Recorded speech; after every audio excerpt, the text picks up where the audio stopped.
Good evening to you all. Welcome to this pre-NATO summit meeting press conference in The Hague. We have a couple of statements, and after that there's room for Q&As. I would like to give the floor to the Prime Minister. Prime Minister Rutte, please go ahead. Yes, thank you so much for coming. And together with NATO Secretary General Jens Stoltenberg, today I had the pleasure to welcome colleagues from Albania, from Belgium, Lithuania, Norway, Poland and Romania.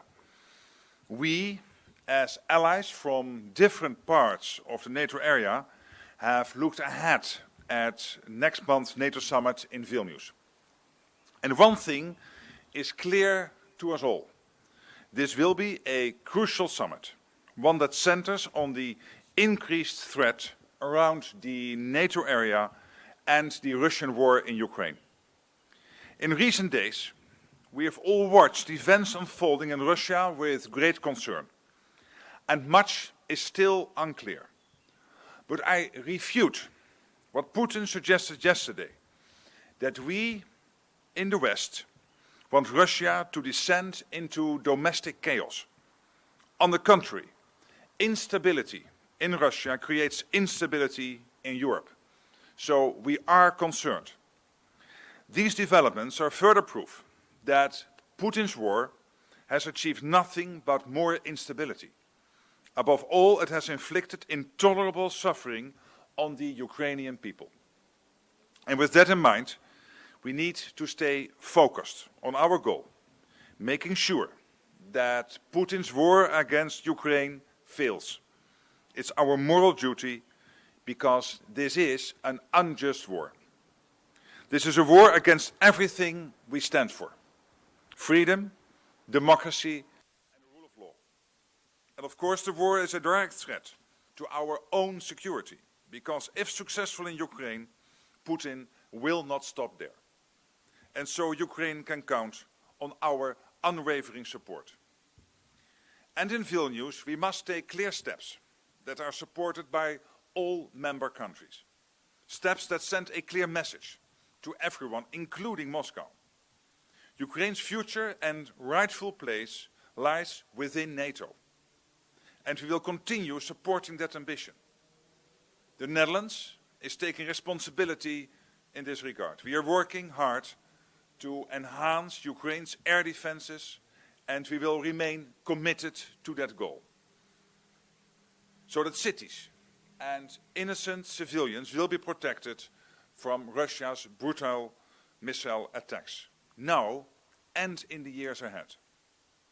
And when it comes to further shaping NATO's relationship with Ukraine, it's up to us to decide. To Ukraine and all the members of our alliance, not Vladimir Putin and not the Russian Federation. In that sense, Lithuania is an appropriate location for next month's summit, because Vilnius is a perfect symbol of what it means to choose your own destiny.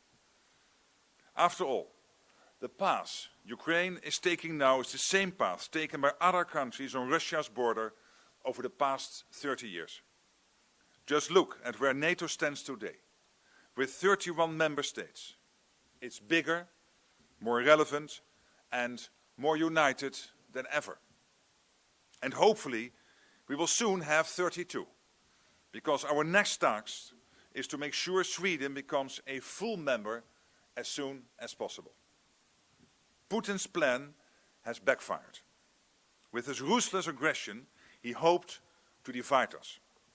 But now he knows we will continue to stand firm for our collective security, with a strong, credible deterrent on our eastern flank and high levels of defense spending that will remain high across the entire alliance. This evening we had a good informal discussion, and I look forward to continue this in Vilnius. And now I'd like to hand over to NATO Secretary General Jens Stoltenberg. Jens, the floor is yours. Thank you so much, Prime Minister Rutte, dear Mark.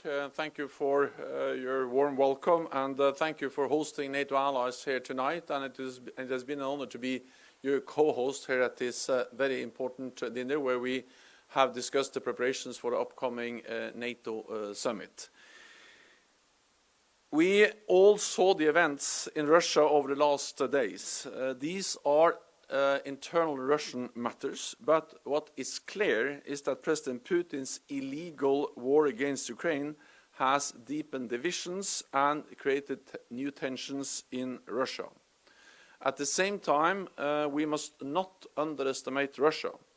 So it's even more important that we continue to provide Ukraine with our support.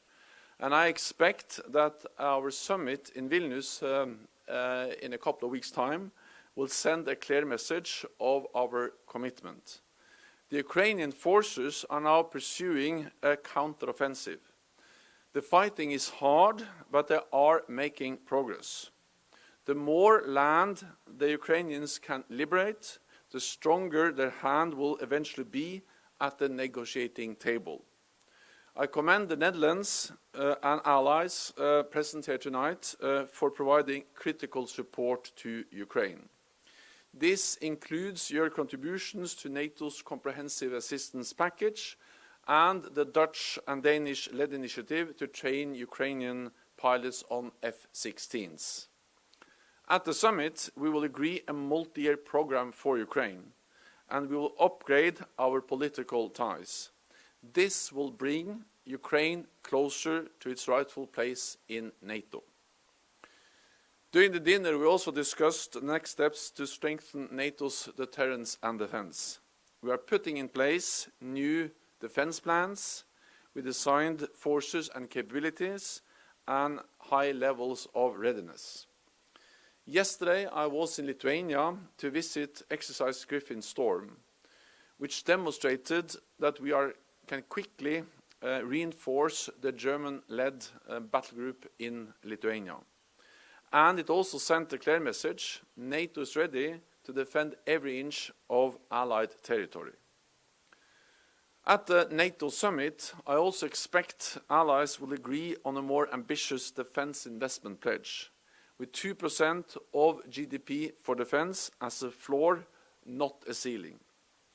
Russia's war in Ukraine demonstrates that we cannot take peace for granted and that we must invest more in our security.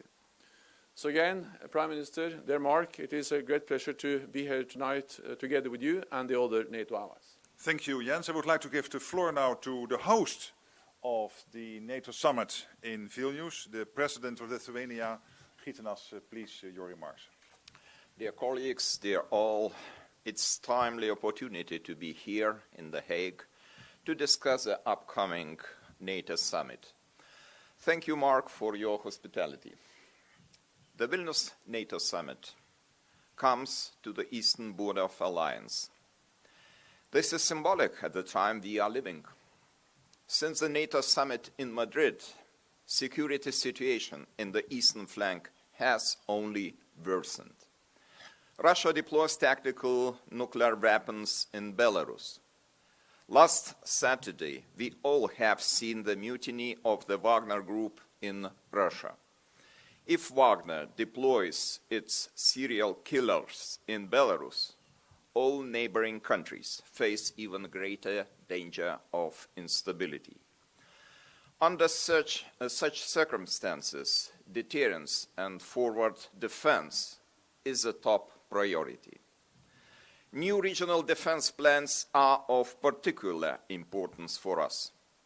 Furthermore, these plans should be made executable as soon as possible.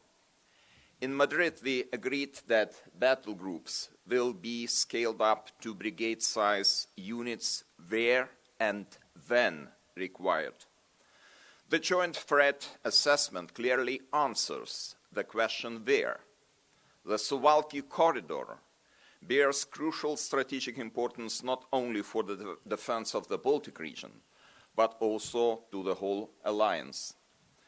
As for question when, my answer is we needed them already yesterday.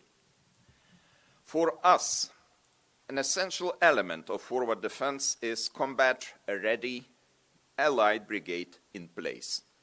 Let me remind you about specificities of our security situation. Lithuania is between heavily militarized Kaliningrad and Belarus.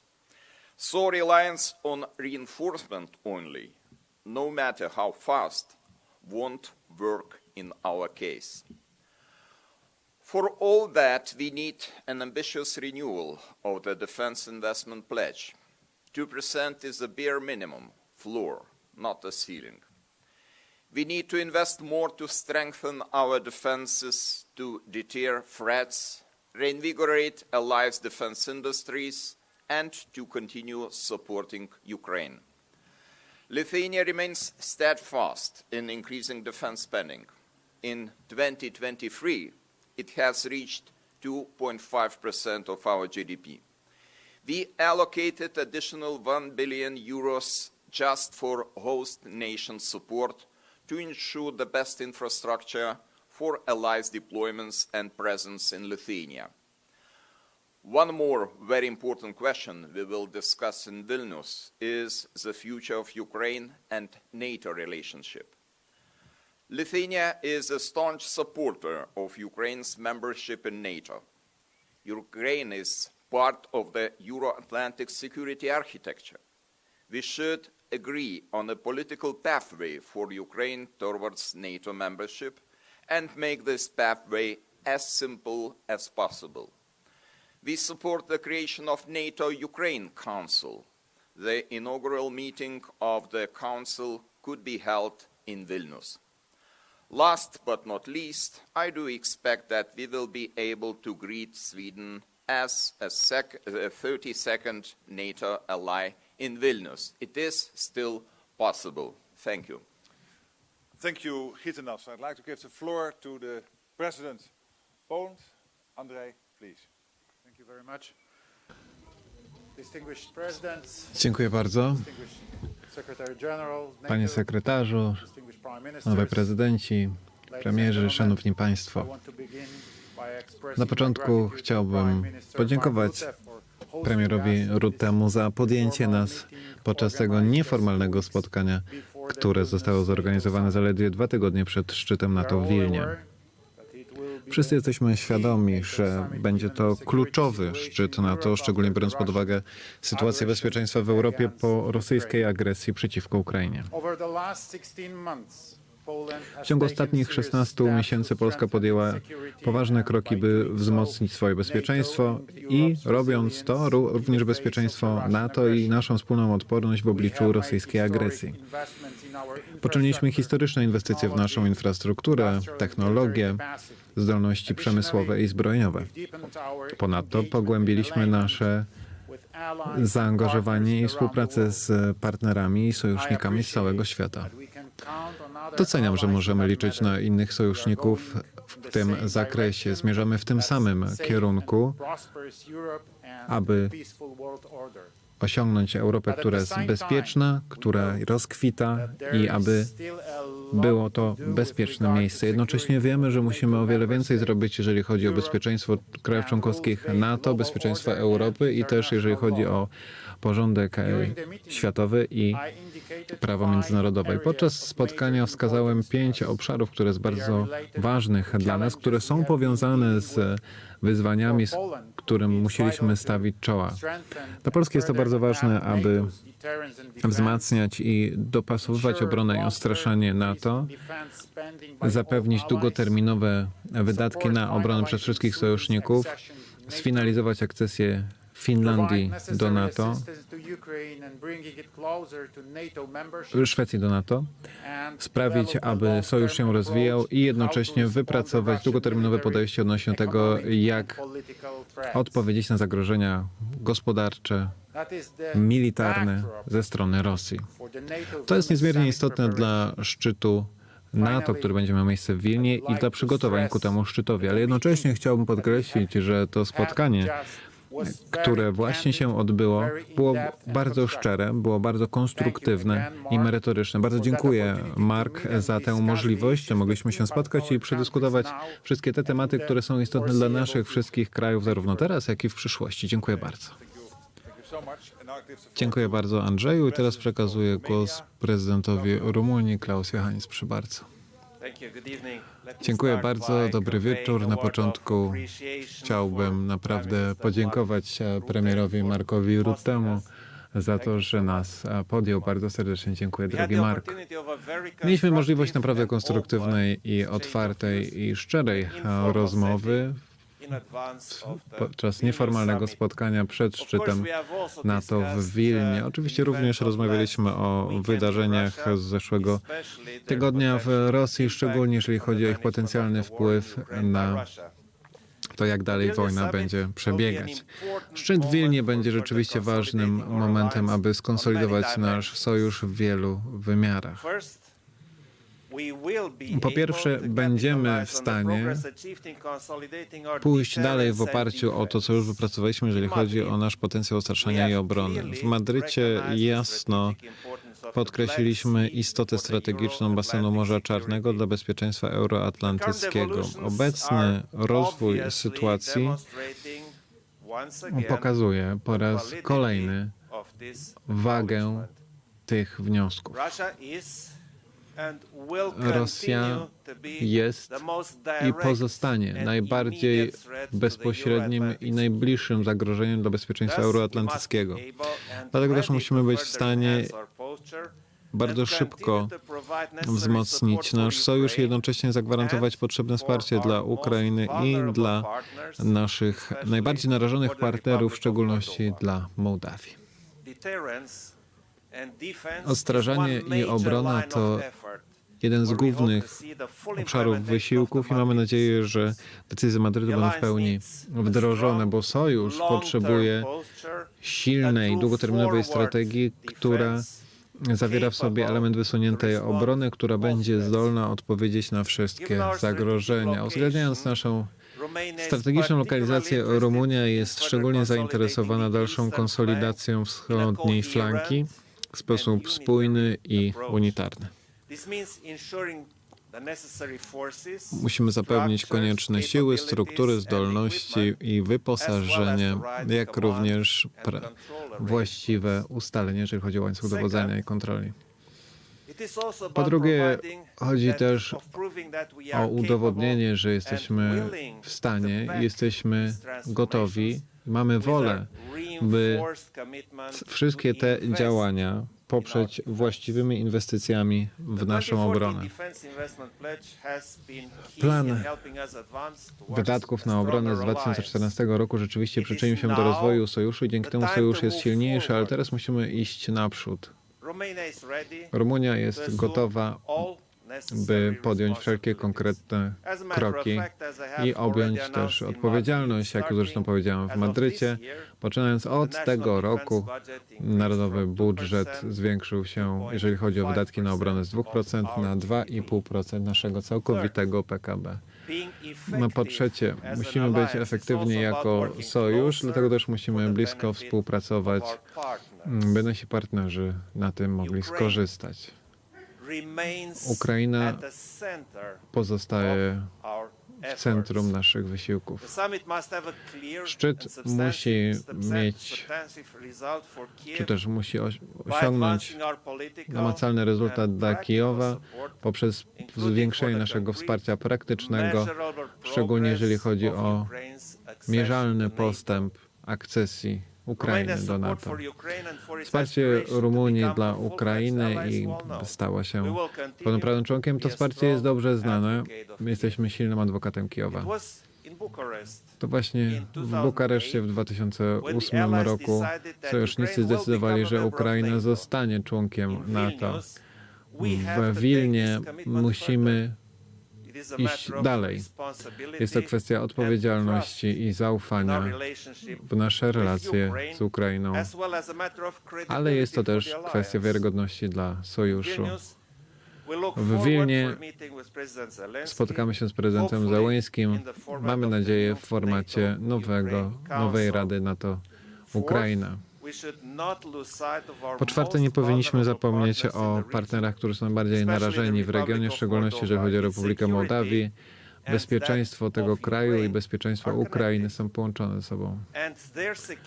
I ich bezpieczeństwo jest połączone z naszym bezpieczeństwem transatlantyckim. Jeżeli oni są silniejsi, to region będzie silniejszy, basen Morza Czarnego będzie bezpieczniejszy, no i całe terytorium Sojuszu jest również bezpieczniejsze.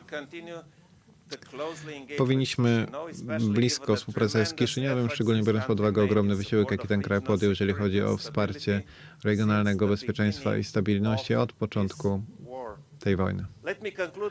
Podsumowując, chciałbym podkreślić nasze niezachwiane wsparcie względem silniejszego NATO. Jako oddany sojusznik Rumunia będzie nadal dostarczycielem bezpieczeństwa w basenie Morza Czarnego.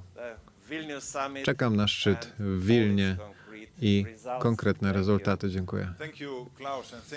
Dziękuję, Klaus. Dziękuję, że wspomniałeś też o Mołdawii jako istotnym tutaj kraju. Było to naprawdę bardzo mądre.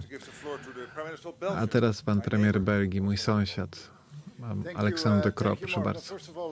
Dziękuję, Mark, dziękuję bardzo za zaproszenie. Myślę, że doprowadziło to do bardzo dobrej dyskusji, którą mieliśmy spożywając bardzo smaczną kolację. Jęsie, dziękuję Ci za Twoje ciągłe przywództwo. Szczyt w Wilnie na pewno będzie istotnym szczytem, ale po tym weekendzie jest to jasne, jak w istocie ważny ten szczyt będzie. W ciągu ostatnich miesięcy pokazaliśmy i wykazaliśmy się dużą solidarnością względem Ukrainy, potrzebną i konieczną solidarnością i nigdy jej za wiele. Solidarność jest rzeczywiście rzeczą wartościową, jeżeli będziemy ją kontynuować właśnie w takiej chwili. Myślę, że wszyscy z nas poczynili naprawdę duże wysiłki, jeżeli chodzi o dostawę sprzętu wojskowego, jeżeli chodzi o pomoc narodowi, który naprawdę cierpi i też przygotowaliśmy się wszyscy na odbudowę tego kraju, ale jednocześnie świadczyliśmy wsparcie polityczne, dlatego też spotykamy się tutaj, żeby zobaczyć, jak to ciągłe wsparcie polityczne może być świadczone. Jest jasne, że Ukraina kiedyś będzie częścią NATO. Myślę, że jest to absolutnie jasne dla wszystkich. Pytanie pozostaje, co zrobimy w międzyczasie. A w międzyczasie musimy zrobić dwie rzeczy. Po pierwsze, musimy zapewnić właściwe ramy polityczne po to, żeby móc tę dyskusję dalej prowadzić z naszymi przyjaciółmi z Ukrainy. Po drugie, musimy zapewnić właściwe gwarancje bezpieczeństwa i odpowiedzieć na pytania Ukrainy, które są słusznie formułowane. I podsumowując, chciałem dodać, że nasze spotkanie w Wilnie będzie pierwszym spotkaniem, kiedy nasi przyjaciele z Finlandii dołączą i cieszymy się, że oni tam będą i mam nadzieję, że kolejne spotkanie to, gdzie nasi przyjaciele ze Szwecji też będą. Dziękuję bardzo. Dziękuję, Aleksandrze. Pan premier Norwegii, Jonas, proszę bardzo. Dziękuję, panie premierze. Powiem krótko. Byłem na spotkaniu premierów krajów nordyckich wraz z premierem Kanady. To spotkanie miało miejsce na Islandii. Stwierdziliśmy, że ten szczyt Wilnie będzie szczytem jedności, prawdziwym pokazem siły NATO i kilka uwag odnośnie do tego. Musimy rzeczywiście zrobić wszystko, by ten plan, by nasze struktury były naprawdę pełnione treścią i dziękuję panu sekretarzowi, że wykonał taką dużą pracę, jeżeli chodzi o aktualizację naszych planów we współpracy z naszymi wojskowymi. No i potrzebna jest nam solidarność. Solidarność, która przejęła się w dwóch obszarach. Jeżeli chodzi o flankę wschodnią, szczególnie uwzględniając wydarzenia, do których ostatnio doszło. Jesteśmy tutaj na dobrej drodze przed szczytem w Wilnie. Zresztą będę na Litwie, gdzie odwiedzę norweskie siły zbrojne, które też gwarantują tam bezpieczeństwo. No i jest temat Ukrainy. Uważam, że dojdziemy do sytuacji, gdzie silne wsparcie będziemy mogli jeszcze raz zaoferować Ukrainie, który już oferujemy. Norwegia przyjęła 5-letni plan wspierania Ukrainy co roku przez 5 lat w sposób humanitarny, wojskowy i gospodarczy. Podkreślimy to jeszcze raz we współpracy z sojusznikami NATO i Ukraina powinna być, przecież Ukrainie powinno się zabezpieczyć dalszą drogę integracji z NATO. I jak moi koledzy już mówili, w Madrycie w zeszłym roku uzgodniliśmy, że Finlandia Finlandia i Szwecja spełniają kryteria, by dołączyć do NATO. Finlandia jest we właściwym miejscu i nie możemy tracić czasu, żeby Szwecja również dołączyła, ponieważ spełnia wszystkie kryteria i Norwegia zrobi wszystko, co może wraz z sojusznikami, by Szwecja też była w NATO. Dziękuję. I teraz wspaniały lider z Bałkanów, ale też wspaniały lider w NATO, pan premier Albanii. Proszę bardzo. Dziękuję, Mark. To zaszczyt, że mogę być tutaj z państwem. I też nie mogę ukrywać podziwu wobec państwa jako kraju, Holandia jako kraj, gdzie no, nie ma dobrej kuchni. Kuchnia jest tu bardzo dobra. Ale tak może żarty na bok, chcę powiedzieć, że to naprawdę bardzo inspirujące, że możemy być częścią NATO w tych czasach i jednocześnie widzimy, że solidarność, stanowczość NATO i też wola NATO do działania i wspierania Ukrainy jest widoczna i jest to wola niezachwiana. I ktokolwiek uważa, że jest szansa, by tę solidarność złamać i podzielić NATO, no to taka osoba się myli i będzie się mylić do samego końca. Z drugiej strony mogę potwierdzić oczywiście to, co było powiedziane, jeżeli chodzi o Ukrainę i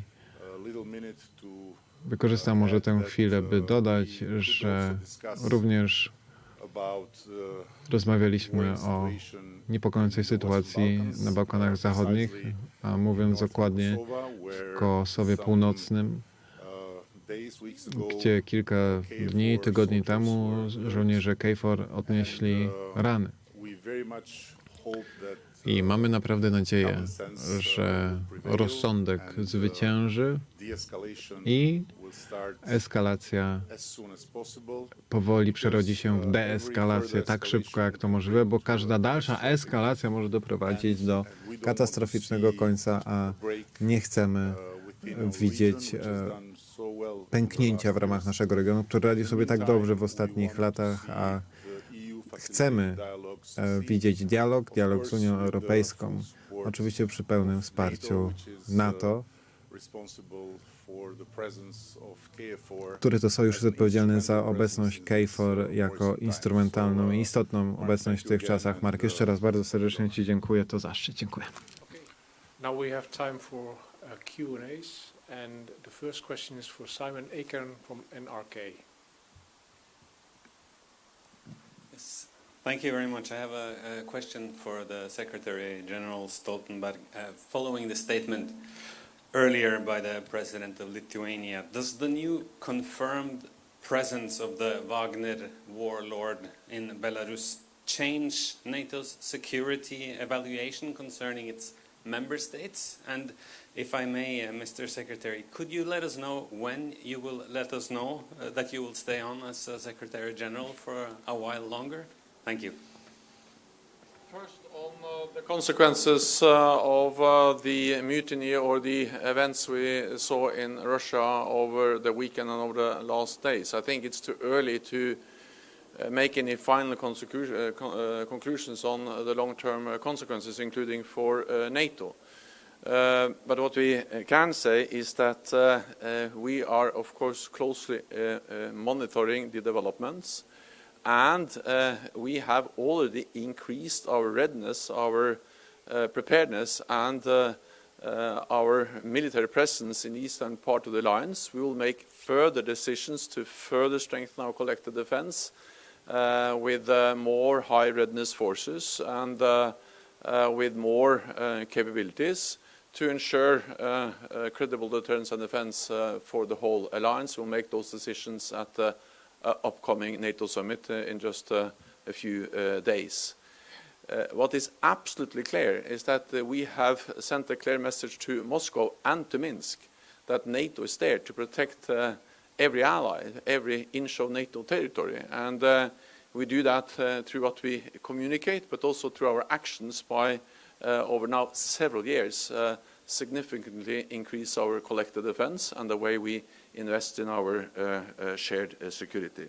So no misunderstanding, no room for misunderstanding in Moscow or Minsk about our ability to defend allies against any potential threat, and that is regardless of what you believe will be the final consequences of the movement of the Wagner forces. I think it's also actually too early to say exactly where those forces will end up and whether all of them will end up in Belarus. When it comes to myself, I have made my position clear many times. I have nothing more to add. I don't seek an extension, and that is what I've stated many times before. Second questions for Anthony Deutsch from Reuters. Please go ahead. Good evening. Could you maybe, this is for Secretary General Stoltenberg, maybe a little bit more detail about how concerned you are that Prigozhin has moved to Belarus and that the Wagner forces may follow him? And what assurances can NATO give to its members on the eastern flank who have been today expressing concerns about that move? What can NATO do to alleviate those concerns? Thank you very much. I just believe it's too early to make any final judgment about the consequences of the fact that Prigozhin has moved to Belarus, and that most likely also some of his forces will also be located to Belarus. It's too early to say, but we will monitor and we will ensure that we always are ready to protect and defend every NATO ally, and especially those allies which are now which are border countries to Belarus. This was also addressed in the dinner, and it just demonstrates that it has been a right decision of NATO over the last years, actually since the illegal annexation of Crimea in 2014, to implement the biggest reinforcement of collective defense since the end of the Cold War, with battle groups in the eastern part of the alliance, with higher readiness of our troops, and also after the invasion of Ukraine in February last year, we doubled the number of battle groups and we further increased our military presence in the eastern part of the alliance. One of the neighboring countries of Belarus is actually Lithuania. I was in Lithuania yesterday and this morning, and I saw how NATO troops and German troops exercised on how to scale up the current battle group in Lithuania to a full brigade size presence. And also we saw the announcement of Germany as a NATO ally to further increase its presence in Lithuania. So we have the readiness, we have the forces, we have the plans, and not least we have the commitment and the resolve to deploy what is necessary when and whenever needed to ensure that there is no misunderstanding about our ability to protect every inch of NATO territory. And we do that not to provoke a conflict, but to prevent the conflict, and that is a message we send to any potential adversary, of course, including Moscow and Minsk. Next question for Anke Truijen, Nieuwsuur. Question from Dutch press for Prime Minister Rutte and Secretary General Stoltenberg, and any other leader who feels the need to respond.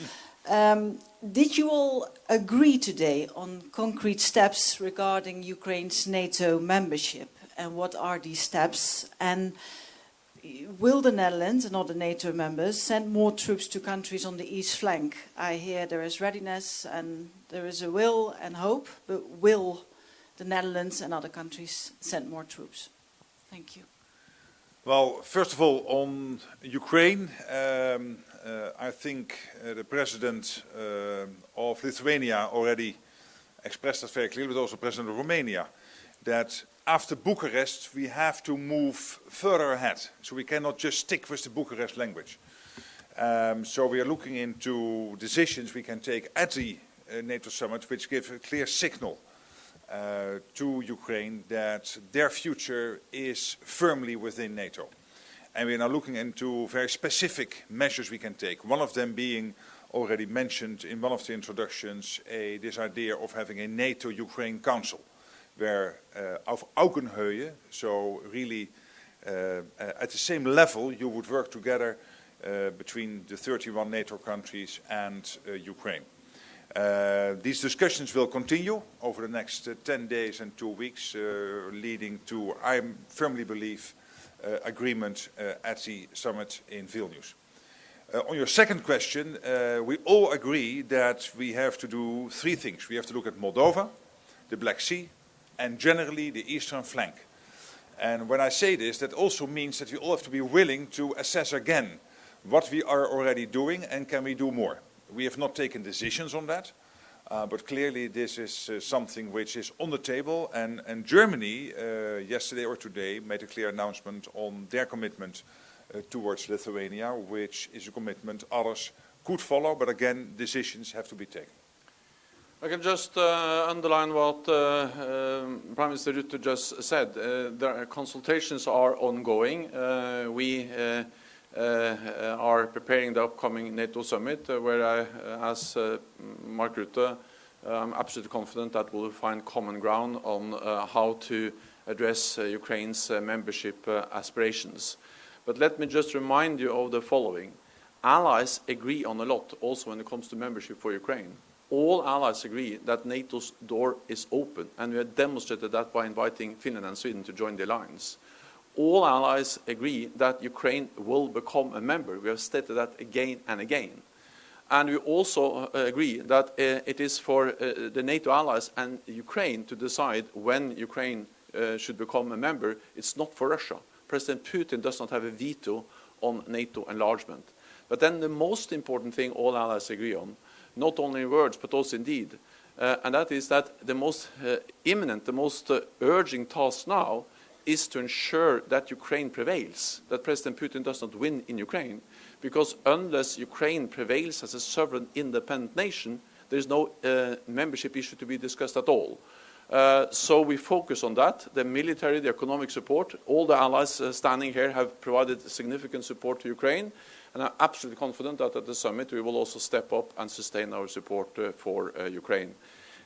We will also move forward on the membership issue by strengthening our practical support for Ukraine, including a multi-year program for transition from Soviet-era equipment to NATO standards and procedures, strengthen the political ties with the NATO-Ukraine Council, and then also, of course, find a way to address the specific way forward on the membership issue. Next question is for reporter Urbanik van Polsat.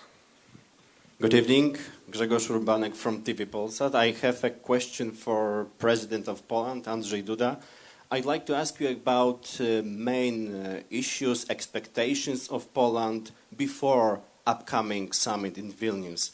I precisely think about Polish security, the security of our borders, and the presence of American soldiers in Poland. Thank you.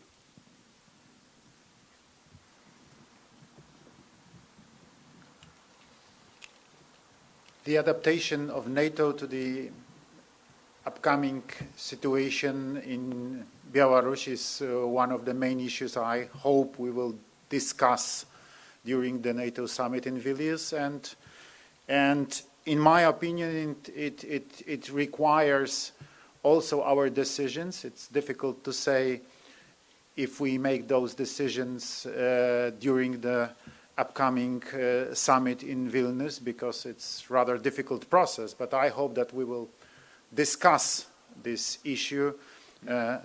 We heard those questions of ladies and gentlemen here about the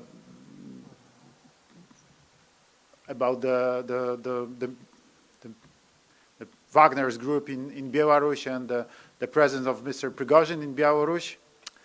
In my opinion, this is really serious and very concerning problem, and we have discussed, and we have to make some decisions, very strong decision. It, in my opinion, requires a very, very, very tough answer of NATO. Thank you. Next question is for Skodrani from Albania. Please go ahead. Good evening, Dinada Shkodrani, Albanian Public Television. Prime Minister Rama, you compared the situation in North Kosovo with Donbass in Ukraine. Did you discuss the situation with Mr. Stoltenberg and the other colleagues, and what can be seen as the solution? Thank you. Thank you. No, just to make it clear, I simply stated that the perspective of the creation of little Donbass in the middle of Europe because of further escalation is a real threat, and we all have to do what we have to do to prevent it to happen by encouraging, on one hand, the dialogue, bring it even in a higher level in the European Union with the support of US, and on the other hand, by making very clear through NATO that KFOR is there to guarantee the full integrity and also stability in case of any disruption that can happen exactly because of irresponsible de-escalation. So this is my concern, and we shared it, and I felt in Brussels, I feel here, that everyone understands that it's time to act and to not allow this spiral of absurdities to take down what we have built so far with the help of the European Union in our region. Thank you. Final question is from Isopescu from Radio Romania News. Please go ahead. Thank you. For Mr. Klaus Iohannis, you talked about Moldova as a vulnerable partner. Is going to bring Vilnius a different approach between NATO and Republic of Moldova? Could it be a new kind of assistance? And for Mr. Stoltenberg, the next meeting between Turkey and Sweden, could it be the decisive one for Sweden to become a NATO member? Thank you. The Republic of Moldova is an important preoccupation for me. Yeah. And as I found out today, it's not only me, it's all of us. The situation in Moldova is dire, and I think it's our responsibility to find ways to help Moldova to enhance its resilience, its entire situation. And I'm very glad that the colleagues share this evaluation, and it would be really great if we had remarks on these issues in the conclusions at Vilnius. It's still possible to have a positive decision on Swedish membership by or on the Vilnius summit in a couple of weeks. And I spoke with President Erdogan about this on Sunday. And my message is that Sweden has implemented and delivered on the agreement that was made between Finland, Sweden, Turkey at the NATO summit in Madrid last year. And now the time has come to ratify and to complete the accession process for Sweden. This will be good for the Nordic countries, for the Baltic region, and for the whole of NATO, including Turkey. We agreed to convene a new meeting of Finland, Sweden, Turkey, and NATO. This meeting will take place in Brussels next week. I will share the meeting, and it will be a high-level meeting with the foreign ministers, the chief of intelligence, and the national security advisors. And the purpose of that meeting is, of course, to make progress so we can have a positive decision by the Vilnius summit on Swedish membership. Thank you all for visiting the press conference. Thank you. Good evening. Thank you. Thank you.